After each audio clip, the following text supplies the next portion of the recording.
कितने आदमी थे प्याज? अरे आलू सरदार, खबर कच्ची निकली।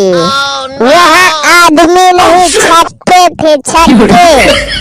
टमाटर, सरकार कितने रुपए धरी है हम पर? सरदार 2 रुपए 2 रुपए। ए टमाटर, अच्छा नमक लाओ तो हमार। सरदार तार नमक तो पियजिया खाई ली।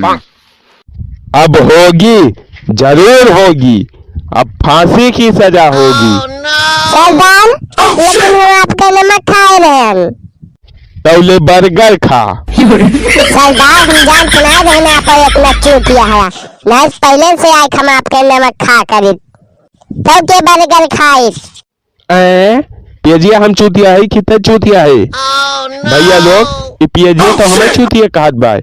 भैया लोग कमेंट करके बताओ जब चूतिया हमें कि पियजिया बाय। और भैया ई नवा नवा चैनल है हमार, तो चैनलवा सब्सक्राइब करके सपोर्ट करत जा। ऐसे नई नई वीडियो रोज देखे मिले आप सबका। वीडियो का लाइक करत जा और शेयर करत जा, और वीडियो कैसे लाइक कमेंट करके बतावत जा। और वीडियो देखे धन्यवाद।